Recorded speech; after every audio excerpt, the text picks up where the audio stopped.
नमस्कार मित्रांनो, आपल्या गुन्हेगारी क्राईम स्टोरी चॅनलवरती सर्वांचं स्वागत आहे. आपल्या चॅनलवरती नवीन असं सबस्क्राईब नक्की करा, लाईक करा. तुम्ही बघता पण लाईक करत नाही मित्रांनो, तर तुमच्या सपोर्टमुळे मला व्हिडिओ बनवण्यास प्रोत्साहन भेटतं. तर आजची घटना आहे पुण्यामधली, चाकणमधली. तर आता पुन्हा एक विवाहित महिला असते, उषा नानासाहेब चव्हाण. पण काही वर्षापासून ती नवऱ्यापासून वेगळी राहत असते. पण आयुष्याच्या एका टप्प्यावर असं होतं की तिला मुजान धोंडीमान नरहरी हा व्यक्ती भेटतो. तो वयाने तिच्यापेक्षा 25 वर्षांनी लहान असतो. तो असतो गंगाखेडचा रहिवासी. त्यांची ओळख होते, मैत्री होते. मैत्रीचं रूपांतर प्रेमात होतं. 6 वर्षे नातं टिकून राहतं. पण जसा जसा काळ जातो तसा 6 वर्ष रिलेशन टिकलेलं असतं. पण त्यानंतर तो दारू आणि तिच्यावर संशय घ्यायला लागतो आणि दारू पित असतो खूप. तिला मारहाणसुद्धा करत असतो.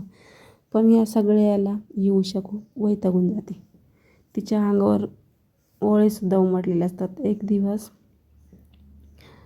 आता रिलेशनला 6 वर्षे झालेले असतात, त्यामुळे ती सहन करत असते. पण एक दिवस काय होतं, निखिल नानासाहेब चव्हाण हा जो असतो तिचा मुलगा, तो पुण्याला जॉबला असतो. आता तो येतो आईकडं. आईच्या अंगावर जखमा बघतो. आई घाबरत घाबरत त्याला असं सांगते. निखिल हादरून जातो. आई इतकं सहन का करते तो आईला सांगतो. आई मुलामध्ये अशी चर्चा होते, सगळ्या गोष्टी ती मुलाला सांगते. त्यानंतर स्वप्नील असतो तो मुलगा, स्वप्नील नरहरी पारधी, याला काय करतो, त्याला त्याच्याविषयी त्याच्या मनामध्ये द्वेष निर्माण झालेला असतो की तो आपल्या आईचा छळ करतो. तर ते काय करतात, त्याचा मित्र आणि तो एक कट रचतो. जानेवारी तो चाकणला भेटायला बोलवतो. तो मुंजाला तो गंगा खेळून चाकणला आला. त्याला काही संशय नव्हता की निखिल स्वप्नील दुसऱ्या करून त्याला घेऊन गेले तरी कुठं चालले आहे, तो संशय नव्हता. खराब वाढी परिस्थितीला एका मद्यविक्री दुकानात जातात. दारूच्या बॉटल खरेदी करतात आणि त्यांचं नियोजन होतं. त्यानंतर बिरदवाडी परिसरात ओढ्याजवळ एका ठिकाणी ते खूप ड्रिंक करतात, पार्टी करतात 3 जण बसून. तो नरहरी आणि त्याचा मुलगा आणि त्या मुलाचा मित्र, ही 3 जण, स्वप्नील, नरहरी आणि त्याचा मित्र 3 जण पार्टी करतात. त्यानंतर ते त्याचा चेहरा दगडाने ठेचतात आणि त्याला जे ड्रिंक केलेल्या बाटल्या असतात त्याने त्याला घायल करतात आणि त्याचा चेहरा ओळखू यावा नाही म्हणून दगडाने ठेचतात. त्याचा जागेवरच मृत्यू होतो. तर अशा अवस्थेत काय होतं, ते तिथून पळून जातात. पण त्यानंतर पोलिसांना कोणीतरी गावातला व्यक्ती सांगतो. पोलिस सगळे चौकशी वगैरे करतात. पण चेहरा असा भयानक झालेला असतो की काही ओळखायचं काही हेच नसतं, कारण पूर्ण ठेचलेला असतो. तर आता पोलिसांचा शोध चालूच असतो. पण आसपास दारूच्या बाटलेल्या पडलेल्या असतात, सिगरेटचे पॉकेट पडलेले असतात. पोलीस सगळीकडे व्यवस्थित चौकशी, CCTV वगैरे सगळे चेक करून दारूच्या दुकानामध्ये 3 गेलेले असतात, त्यांचं तिथं फुटेज दिसतं. मग पोलिस या दोघांना पकडून घेतात.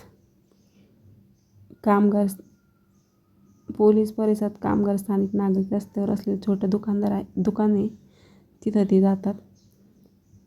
गंगाखेडचा मुंजा नरहरी अचानक बेपत्ता असल्याची माहिती त्यांना पोलिसांना भेटते.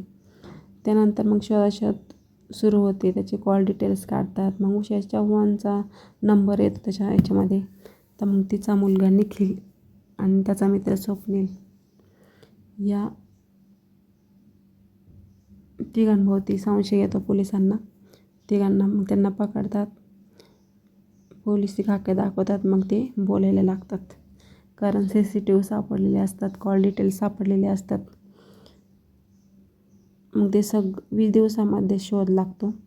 सगळं ते पोलिसांना सांगतात. त्यांना अटक केलेली आहे. तर मित्रांनो, तुम्हाला काय वाटतं या स्टोरीतून कमेंट करून नक्की सांगा.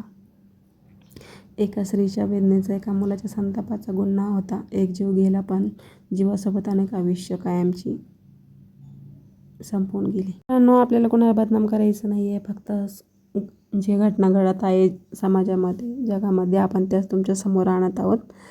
तर पूर्ण स्टोरी बघितलीबद्दल धन्यवाद आणि लाईक नक्की करा. सबस्क्राईब नवीन असेल तर सबस्क्राईब नक्की करा. भेटूया नेक्स्ट.